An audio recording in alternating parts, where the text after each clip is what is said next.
do you envisage a world where nuclear power generates a large percentage of electricity and electrolysis will produce the hydrogen? And mentions that this is something the Gates Foundation has been looking at. And I know nuclear power has been in the news a little this week as well. What are your thoughts, Cody? I think it's going to be a combination of both. Once again, nuclear energy has its own issues, especially with perception, like we're talking about today.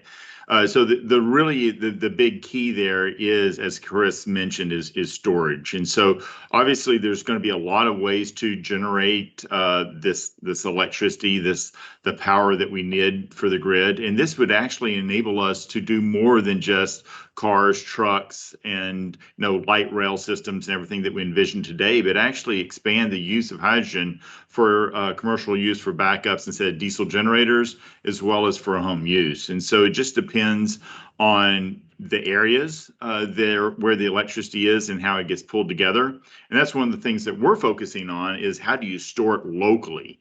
I love the concepts of storing it in very large scale. And we've worked on projects on very, very large scale hydrogen storage. But really the key is when you create the electricity, how do you store it long term? And then how do you transport it if it's not via electrical lines and long term? And that's really where we're focused on what we call liquid electricity, liquid hydrogen storage, so we can store it in smaller modules throughout different geographical regions.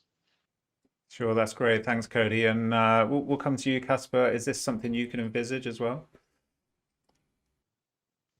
I think it really depends on geographic locations around the world. Of course, there's more social acceptance for nuclear in certain countries than others. I mean, from my perspective in Northern Europe, I think we are kind of blessed with bad weather, so we have enough wind resources in that context, and there we will see, of course, wind being the dominant electricity source for these types of for hydrogen production.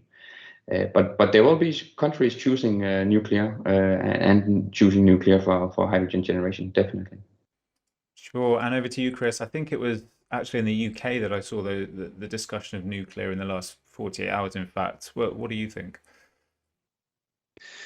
Well, within the Protium team, there's quite a few people who've worked in the nuclear space, so they have quite strong views on it, including my chief innovation, Jen Baxter, who used to be the chief engineer at IMAKE. So, I mean, I have to be careful to not be too rude about nuclear because they're quite fond of it. I mean, I think the challenge nuclear has always had is not that people don't recognize that in some ways it's a very good way of producing a large amount of low carbon. It's not entirely zero because the amount of carbon involved in the building of the assets in the first place is massive. But I think it's mostly the waste is still an issue that people really haven't gotten their heads around. And I think, talking about converting nuclear into hydrogen at this stage, I think is difficult where we still don't really have enough transparency on actually the scale of nuclear in the UK power sector. Or indeed in many other European countries, frankly. And I think that will remain a challenge then for thinking about it in the context of green hydrogen, because, a lot of people will talk about solid oxide electrolysis or high temperature electrolysis being a really nice fit for nuclear. But if you don't know how many nuclear power plants or when, who's going to invest the time and the effort and the resources into building that capability and building the supply chain that is needed to enable that?